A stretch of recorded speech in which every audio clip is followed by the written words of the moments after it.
Veteran and his dog buy a rusted railcar for $1. The hidden floor became their safe haven. Tonight, you're about to witness one of the most incredible stories of survival, ingenuity, and the unbreakable bond between a veteran and his loyal companion that will leave you amazed at what the human spirit can accomplish when pushed to its absolute limits. A decorated war hero and his faithful dog are about to transform what everyone else saw as worthless scrap metal into something that will save their lives when danger comes calling in the middle of the night. This isn't just a story about finding shelter. It's about how military training, determination, and the loyalty of a four-legged friend can turn the most unlikely refuge into an impenetrable fortress when survival depends on thinking fast and fighting smart. If you're ready for a journey that will show you the true meaning of brotherhood, courage, and never leaving a fellow soldier behind, then hit that like button, subscribe to our channel, and turn on those notifications, because what happens next will prove that sometimes the most important battles are fought not on foreign soil, but right here at home. The early morning fog rolled across the abandoned rail yard in Millfield, Ohio, like ghostly fingers reaching through the rusted skeletal remains of America's once mighty railroad empire. The air was heavy with the scent of creosote, oxidized metal, and the lingering diesel fumes from freight trains that still occasionally rumbled through the active portions of the yard, carrying their cargo to destinations that the forgotten sections of track would never see again. The landscape stretched for miles in every direction, a testament to industrial decay, where acres upon acres of unused rail cars sat in long, silent rows, slowly succumbing to the relentless march of time and the brutal Ohio weather that had been attacking the steel and iron for decades.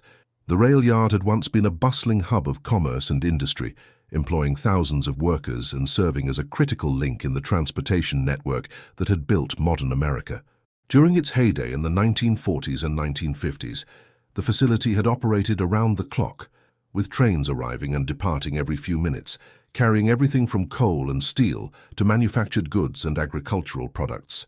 The yard had been a symbol of American industrial might, a place where the raw materials of progress were sorted, organized, and sent on their way to build the nation.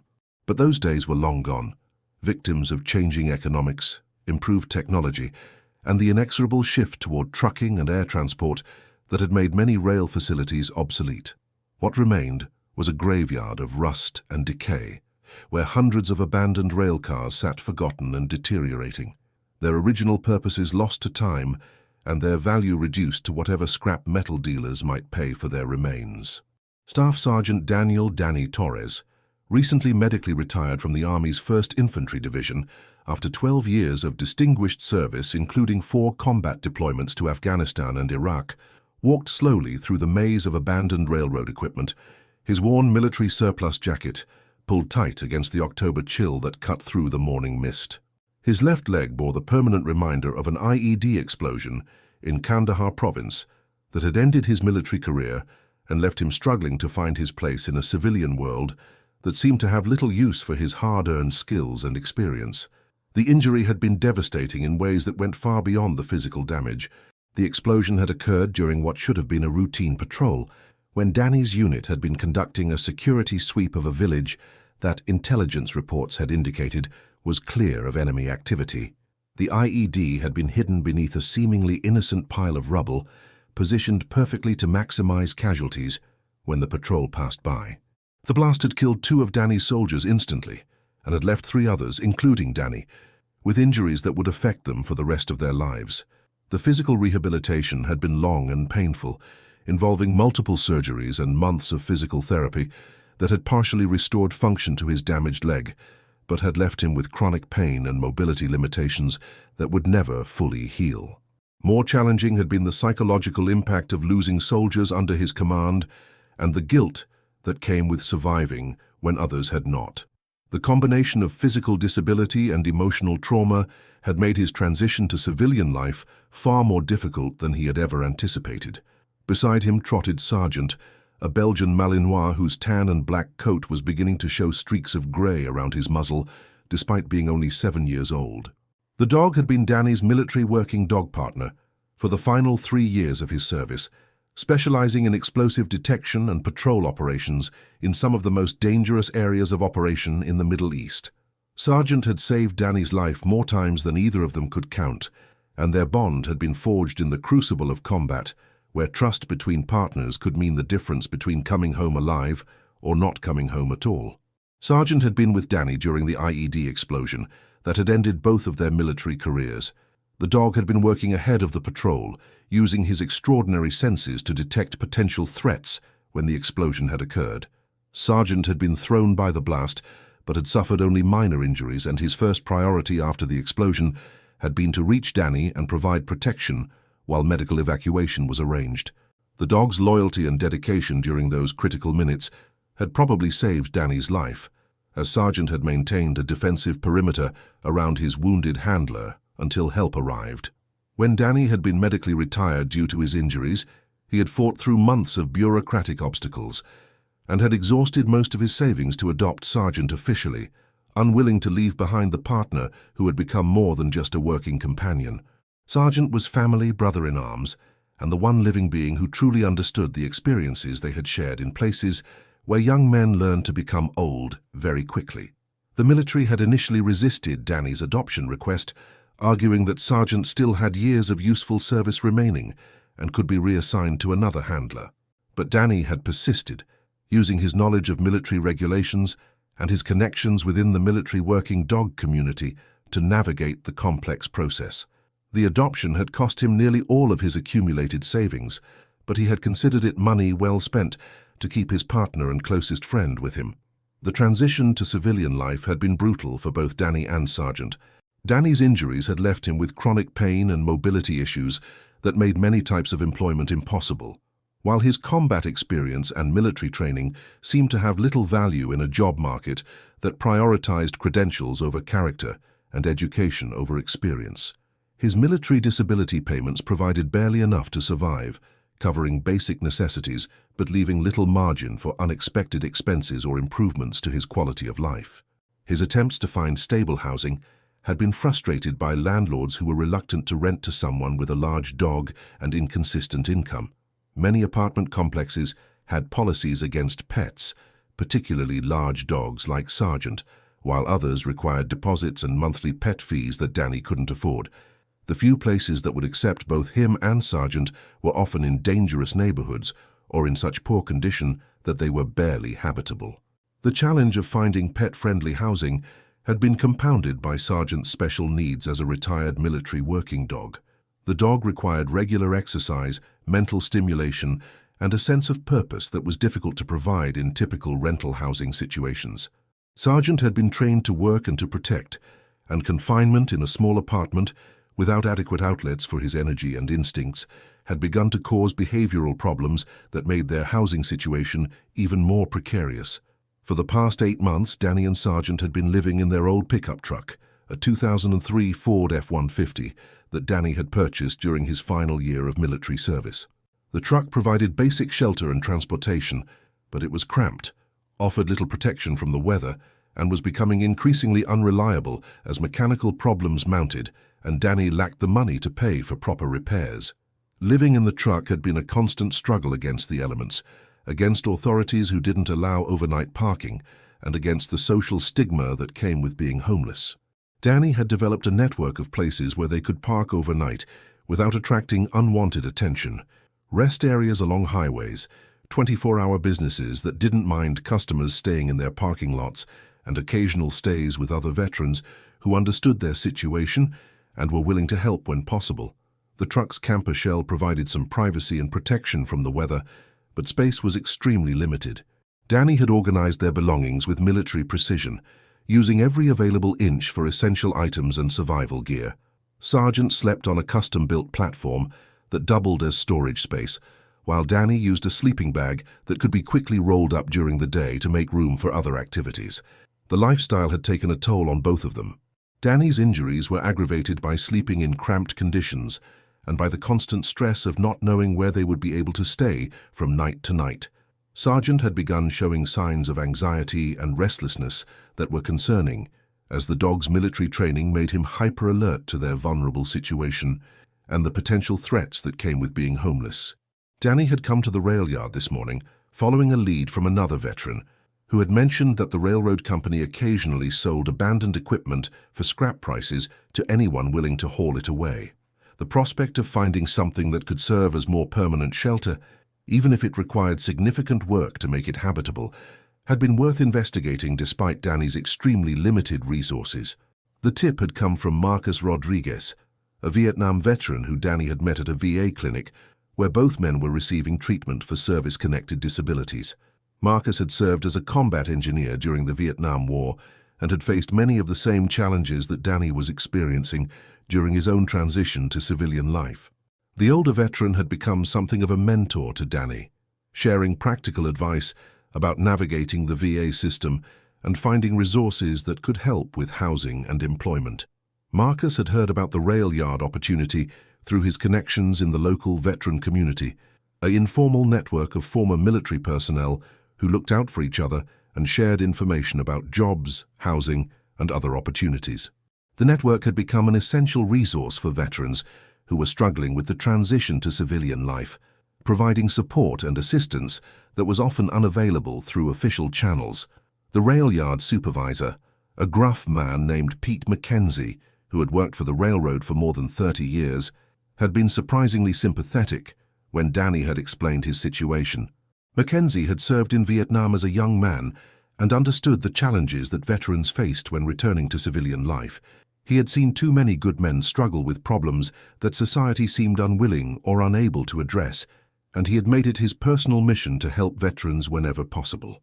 Mackenzie was a man of few words but deep convictions, shaped by his own experiences in combat and his decades of working in an industry that valued hard work and practical skills over formal education or credentials.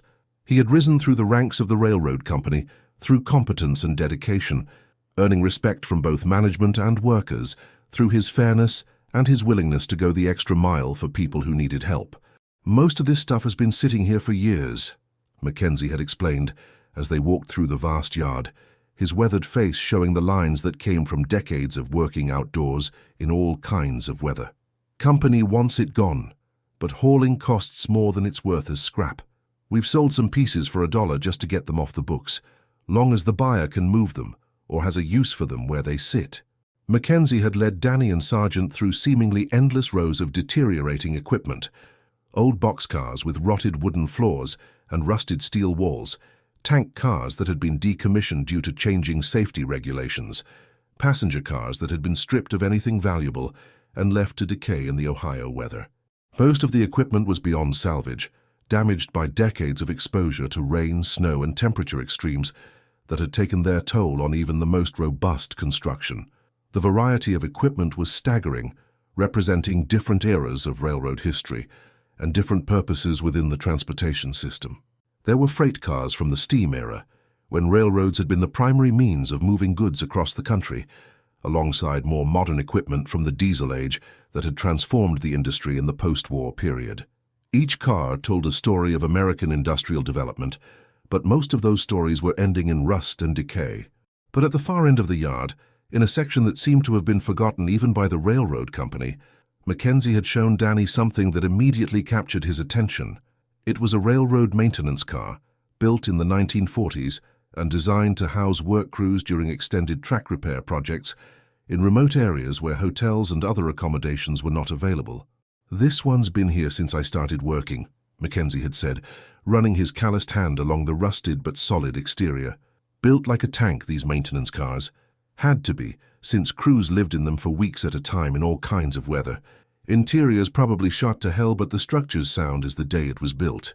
The car was approximately 60 feet long and 10 feet wide, mounted on heavy-duty railroad trucks that were still in relatively good condition despite decades of neglect. The exterior showed extensive surface rust and weathering, but the steel construction appeared to be structurally sound, with the kind of robust engineering that had characterized railroad equipment from the era when things were built to last rather than to be replaced. The maintenance car had been designed specifically for housing railroad work crews who were responsible for maintaining tracks in remote areas where conventional housing was not available. These cars had been essentially mobile dormitories, equipped with sleeping quarters, common areas, kitchen facilities, and storage space for tools and supplies. The construction had been substantial, because the cars had needed to withstand not just weather, but also the vibrations and stresses that came with being moved by locomotives over long distances.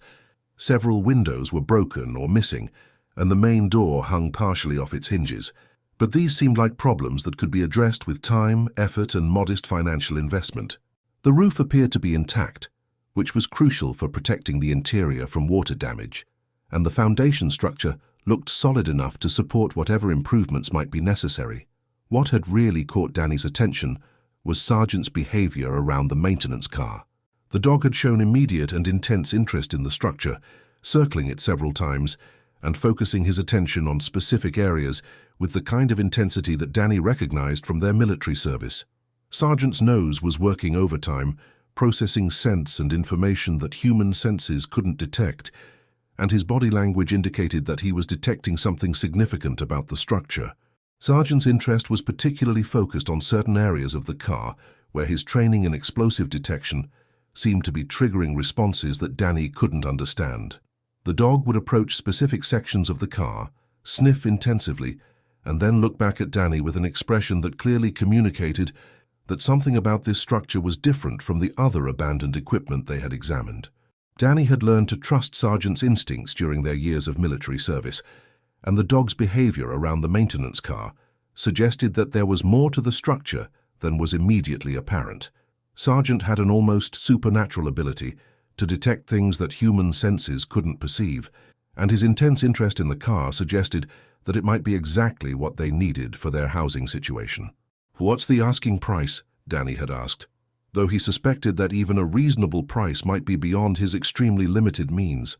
Mackenzie had looked at the car, then at Danny and Sargent, and had seemed to make a decision based on factors that went beyond simple commerce. The railroad supervisor had seen too many veterans struggling with problems that society seemed unable to address, and he had developed a personal commitment to helping when he could. "Tell you what, soldier," Mackenzie had said, using the term with respect rather than condescension, "you can have it for $1, same as some of the others we've moved. Only conditions are that you're responsible for any cleanup, you don't cause problems for our operations, and you understand that we're not responsible for anything that happens to you out here." Danny had felt a surge of hope and gratitude that he hadn't experienced in months. $1 was something he could definitely afford, and the maintenance car represented the possibility of stable shelter and a place where he and Sargent could begin to rebuild their lives without constantly worrying about where they would sleep or whether they would be forced to separate. The offer had seemed almost too good to be true, and Danny had wondered what hidden problems or complications might justify such a low price. But Mackenzie had seemed genuine in his desire to help, and the car's location in the rail yard meant that Danny would have some security and privacy that was impossible to achieve while living in his truck. The paperwork had been surprisingly simple, involving little more than a bill of sale that transferred ownership of one 1943 railroad maintenance car to Danny for the sum of $1. The railroad company was happy to have the liability off their books and to clear space for more productive uses, while Danny was amazed to find himself the owner of what amounted to a steel building on wheels. Mackenzie had also provided Danny with some background information about the maintenance car and its history with the railroad. The car had been built during World War II, when railroad maintenance had been considered essential to the war effort, and when equipment had been constructed to the highest standards regardless of cost. The car had served the railroad faithfully for more than 40 years, before being retired in the 1980s, when changing technology and work practices had made mobile crew quarters less necessary. The car had been designed by engineers who understood that railroad maintenance crews often worked in remote and challenging environments where conventional shelter was not available. The construction had been robust and practical, with features that were intended to provide comfort and safety for workers who might be living in the car for weeks or months at a time. Moving into the maintenance car had required several days of intensive work to make it minimally habitable. The interior had indeed been shot to hell, as Mackenzie had predicted, with extensive water damage, rust, and decades of accumulated debris from broken windows and a leaking roof. But underneath the damage, Danny could see the solid construction and thoughtful design that had made these cars suitable for housing work crews in challenging conditions. The car's interior had originally been divided into several functional sections: a common area for meals and meetings, sleeping quarters with fold-down bunks that could accommodate up to 8 workers, a small kitchen area with space for a portable stove and basic food preparation, and storage areas for tools, supplies, and personal belongings. Most of the original fixtures had been removed or had deteriorated beyond use, but the basic layout provided an excellent framework for creating livable space. Danny had used his military engineering training and construction skills learned during his service to begin the slow process of rehabilitation. He had started by clearing out debris, patching holes in the roof and walls, and replacing broken windows with plywood temporarily until he could afford proper glass replacements. The work was physically demanding and painful given his injuries, but it provided a sense of purpose and accomplishment that he had been missing since his retirement from military service. The construction challenges had been significant, but not insurmountable.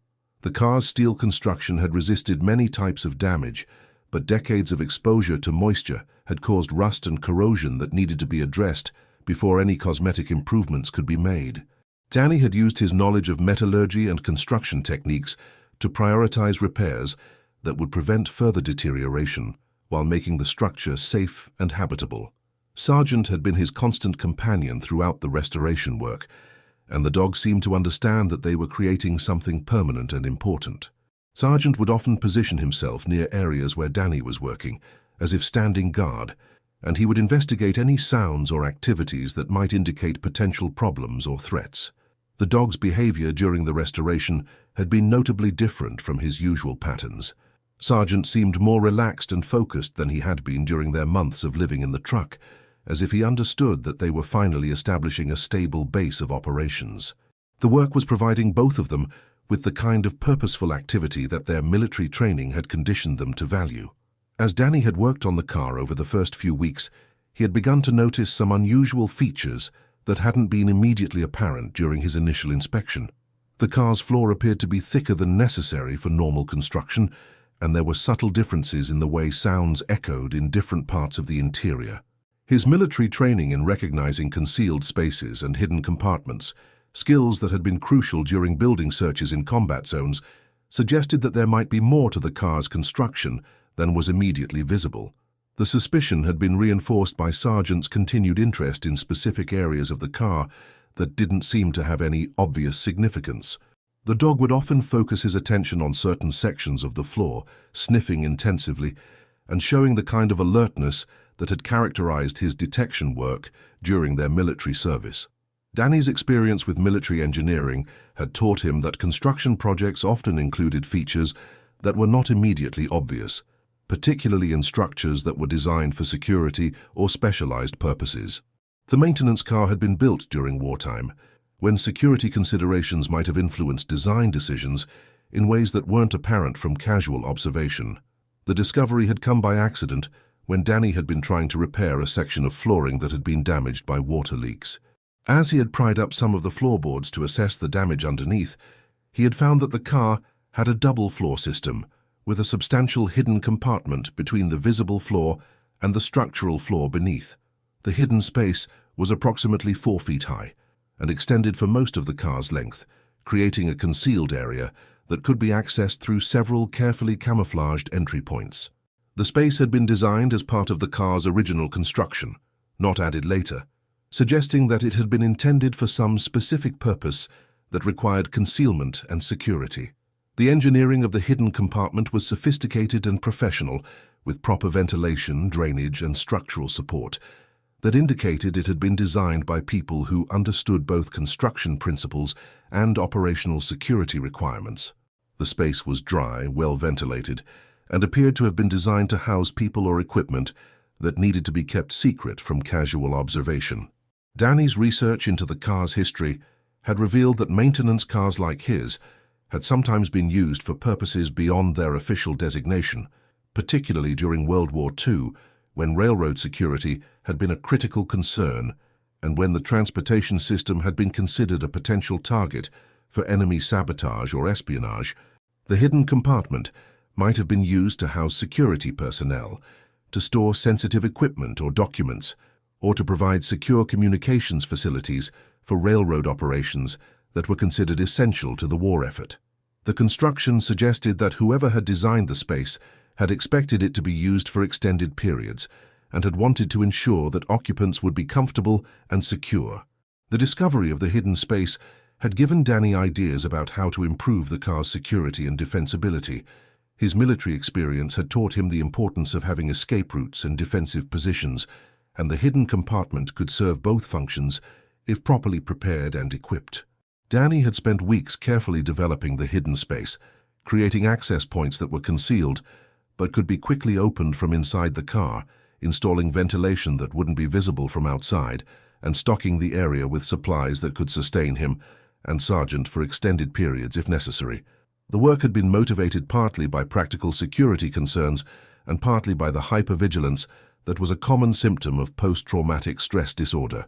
Danny's combat experience had taught him that threats could come without warning, and having a secure refuge helped him manage the anxiety and sleeplessness that had plagued him since his return from deployment. The hidden compartment had become a project that combined practical necessity with therapeutic value. Working on the space gave Danny a sense of control and security that helped him cope with the unpredictability and vulnerability that had characterized his life since leaving the military. The project also provided an outlet for the tactical and engineering skills that had defined his military career, but seemed to have little application in civilian life. As autumn had turned to winter, and Danny had continued to improve his railroad car home, he had begun to feel more settled and secure than he had since his retirement from the army. The car provided stable shelter, the rail yard was relatively safe and isolated, and Mackenzie had proven to be a supportive neighbor who checked on Danny occasionally and helped him navigate the bureaucratic requirements of living in an unusual location. The winter months had been challenging, but manageable.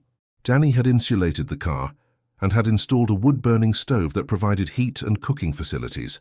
The stove had been a significant investment, consuming most of his savings for several months, but it had made the difference between survival and comfort during the harsh Ohio winter. Danny had also begun to establish routines and connections that helped him feel more integrated into the civilian community. He had found part-time work doing maintenance and security for local businesses, jobs that valued his military skills and allowed him to work with Sergeant as his partner. The income wasn't substantial, but it was enough to cover basic expenses and allowed him to continue improving his living situation.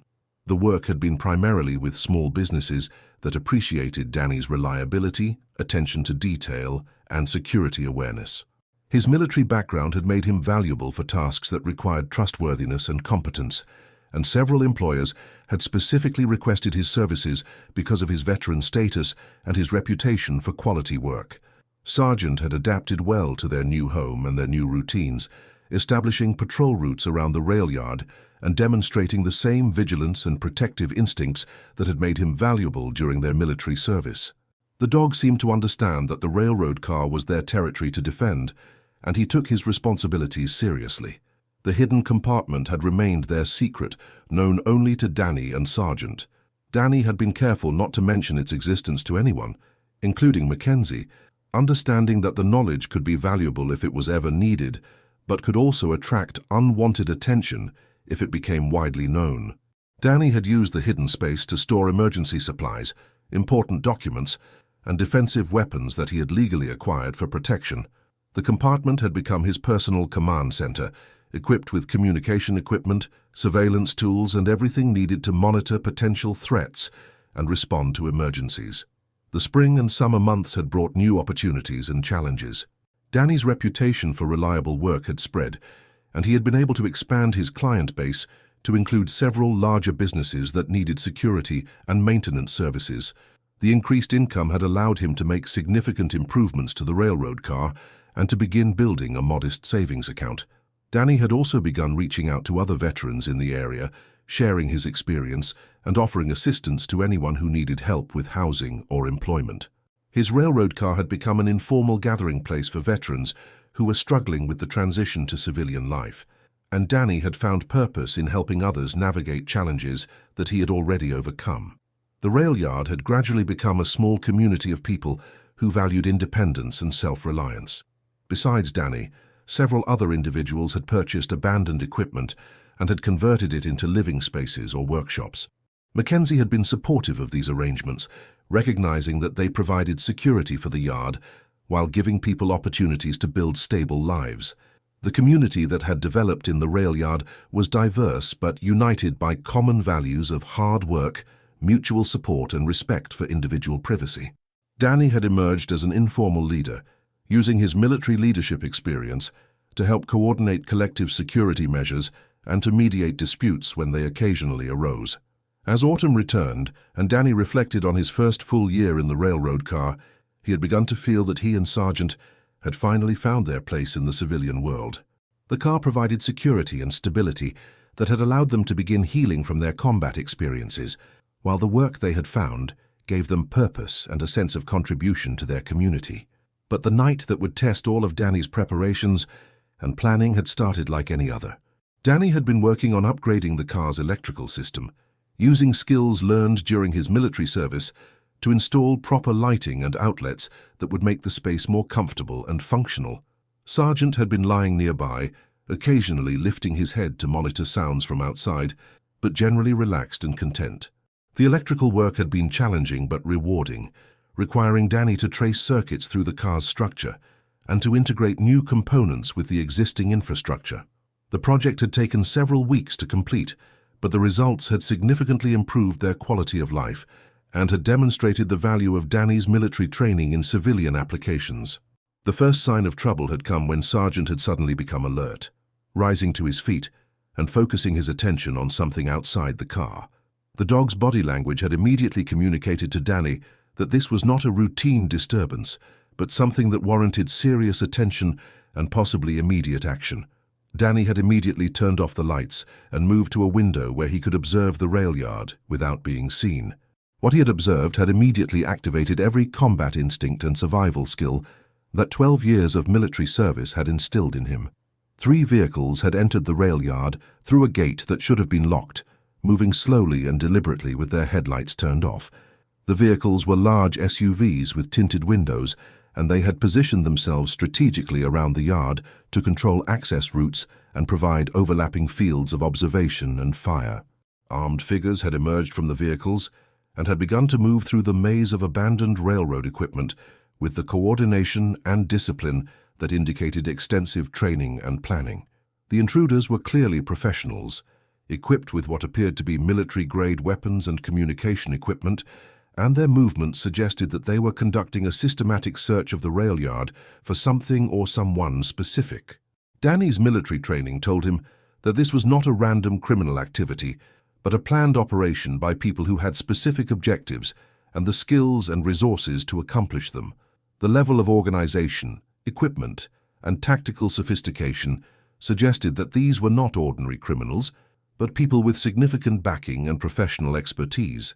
The realization that he and Sergeant were the likely targets of this operation had come when Danny had observed the search teams focusing their attention on the inhabited areas of the rail yard and showing particular interest in his railroad car.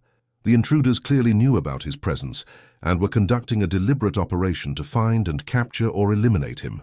The search teams were moving with professional efficiency, checking each potential hiding place and maintaining communication with their command element through sophisticated radio equipment.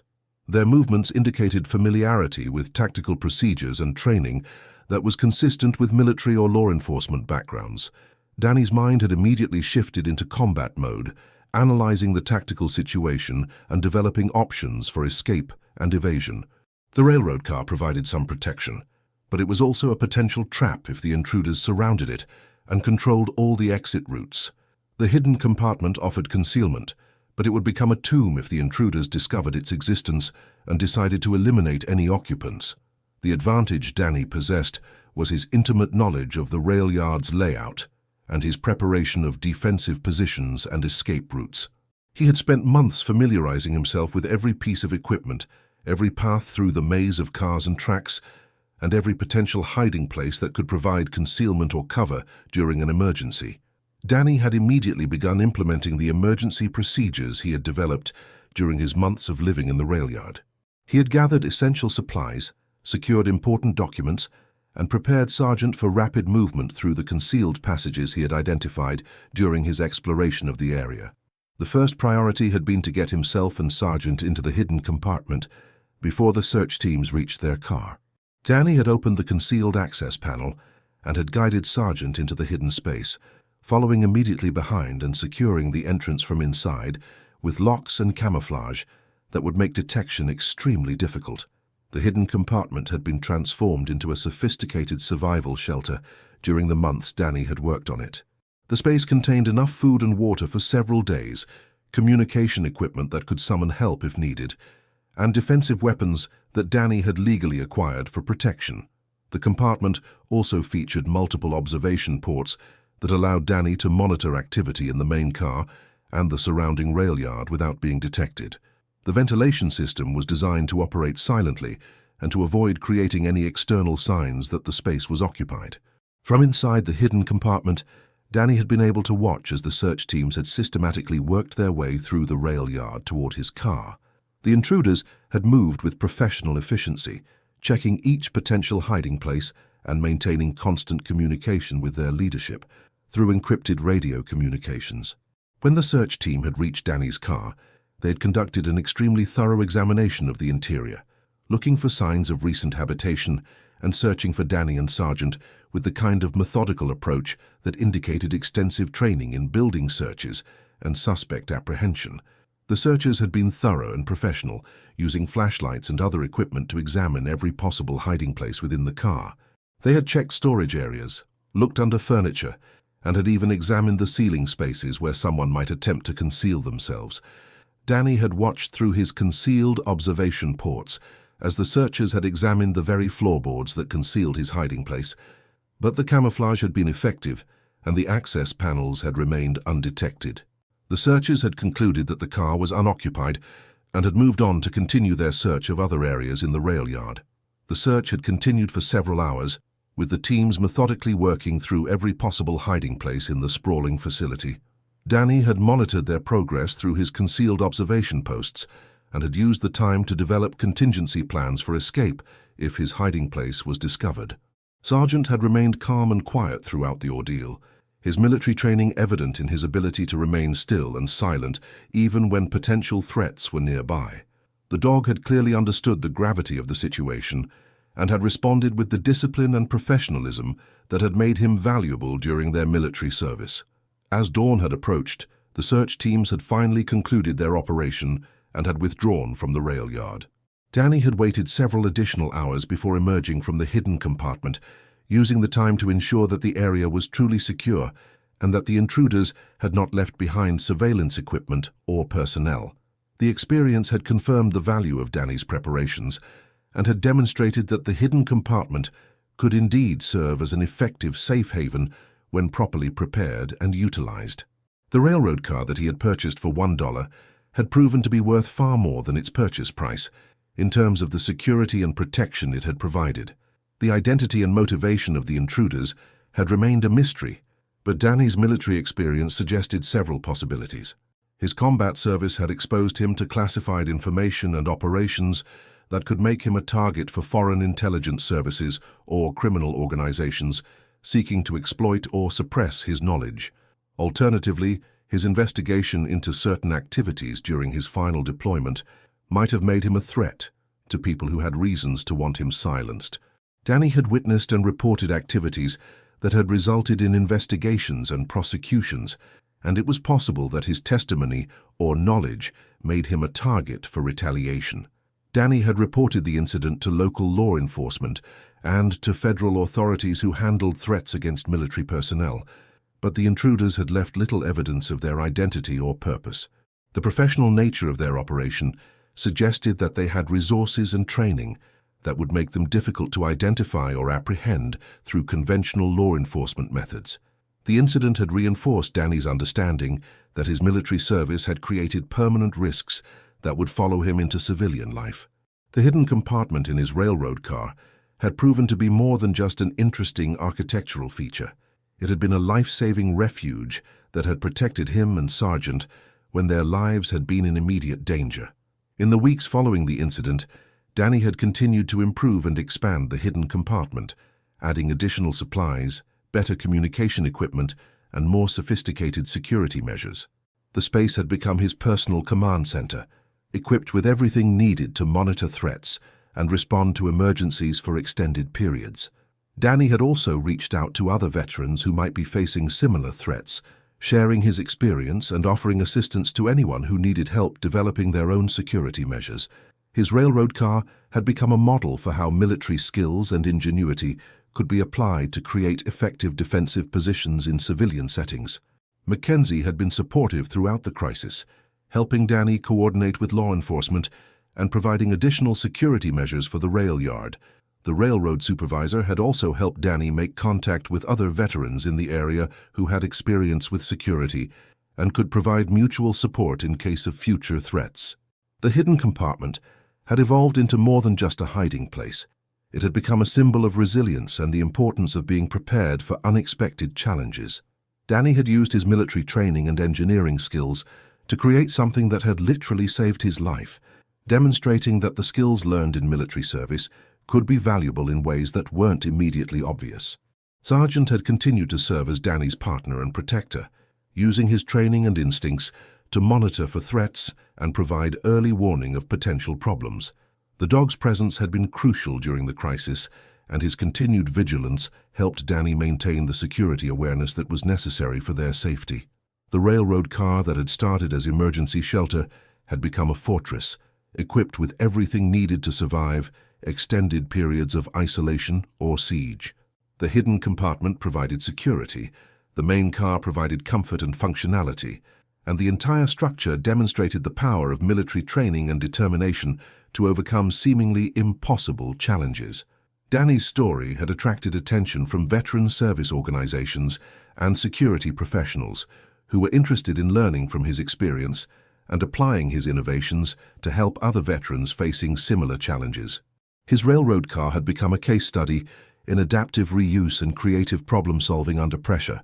The $1 purchase had proven to be one of the best investments Danny had ever made, providing not just shelter, but security, purpose, and a foundation for rebuilding his life after military service. The railroad car had given him stability and safety that had allowed him to begin healing from his combat experiences and planning for a future that included both security and hope. 6 months after the night that had tested all of Danny's preparations, he stood in his railroad car, looking at the improvements and modifications that had transformed it from abandoned scrap metal into a sophisticated survival shelter and comfortable home. The hidden compartment remained his secret weapon, but the entire structure had become a testament to what could be accomplished with military training, determination, and the support of a loyal partner. Danny had found stable employment, working as a security consultant for businesses and organizations that needed expertise in threat assessment and protective measures. His experience with the railroad car and the hidden compartment had provided credibility and practical examples that impressed potential clients and had led to contracts that provided sustainable income and professional satisfaction. The work had evolved to include consulting on facility security, personnel protection, and emergency preparedness for a variety of clients, ranging from small businesses to larger corporations. Danny's military background and demonstrated competence in creating secure environments had made him valuable in a market where security concerns were increasingly important. Sargent had continued to serve as Danny's partner in both his security work and his daily life, demonstrating the same loyalty and professionalism that had characterized their military service. The dog had adapted well to their new roles and had proven to be as valuable in civilian security work as he had been in military operations. The railroad car had become more than just a home. It had become a symbol of transformation and the power of military skills to create security and stability in civilian life. Visitors who saw the structure were amazed by the ingenuity and craftsmanship that had gone into its conversion, and many veterans had asked for advice about similar projects. Danny had also used his experience to advocate for better support for veterans transitioning to civilian life, emphasizing the importance of stable housing and meaningful employment in helping veterans successfully adjust to post-military careers. His story had been featured in veteran publications and had inspired other veterans to pursue creative solutions to the challenges they faced. The hidden compartment had remained operational and fully stocked, serving as insurance against future threats while also providing peace of mind that allowed Danny to focus on building his civilian career. The space had proven its value during the crisis, and Danny maintained it as carefully as he maintained any other critical system. The rail yard had become a thriving community of people who valued independence and self-reliance, with Danny serving as an informal leader and security coordinator for the area. His military experience and demonstrated competence had earned him respect and trust from neighbors who appreciated having someone with his skills and vigilance looking out for their collective security. The relationship with Mackenzie had evolved into genuine friendship, with the railroad supervisor serving as both mentor and advocate for Danny's efforts to build a stable civilian life. Mackenzie's support had been crucial during the early months when Danny had been struggling to establish himself, and their friendship had demonstrated the value of veterans supporting each other across generational lines. As winter gave way to spring, and Danny reflected on the 2 years since he had purchased his railroad car for $1, he understood that the true value of his investment had not been in the structure itself, but in the security, stability, and purpose it had provided. The hidden compartment had saved his life during the crisis, but the entire car had saved his future by giving him a foundation for rebuilding after military service. The rusted railcar that everyone else had seen as worthless scrap metal had become Danny's safe haven, not just during one dangerous night, but every night since he had made it his home. The structure had provided more than shelter. It had provided security, purpose, and the foundation for a new life that honored his military service while embracing the possibilities of civilian success. Sargent remained at Danny's side as they stood in their transformed home, the dog's presence a constant reminder that some partnerships transcend the end of military service and continue to provide strength and purpose in whatever challenges life might bring. The railroad car had become their fortress, their home, and their symbol of what could be accomplished when military training met determination and was guided by the unbreakable bond between a veteran and his faithful companion. The veteran and his dog had bought a rusted railcar for $1 and had transformed it into something that had literally saved their lives. The hidden floor had become their safe haven not just for one night of crisis, but for every night that followed, providing the security and stability that had allowed them to rebuild their lives and find new purpose in civilian service to their community and their fellow veterans. As Danny looked out at the rail yard that had become his neighborhood and his area of responsibility, he understood that his military service had not ended when he left the army. It had evolved into a different kind of service that was no less important or meaningful. The railroad car had become his new base of operations, and the hidden compartment remained ready to protect him and Sargent if danger ever came calling again. The transformation of the abandoned railroad car had proven that with enough determination, skill, and creativity, even the most unlikely materials could be turned into something valuable and life-saving. Danny's story had become an inspiration to other veterans and a demonstration that military training could be successfully applied to civilian challenges in ways that created security, stability, and hope for the future. The dollar he had spent on the railroad car had been the best investment of his civilian life, providing returns that could not be measured in money, but that had made the difference between survival and failure during his transition from military to civilian life. The hidden compartment had saved his life during one critical night, but the entire structure had saved his future by giving him the foundation he needed to build a new life worthy of his service and sacrifice.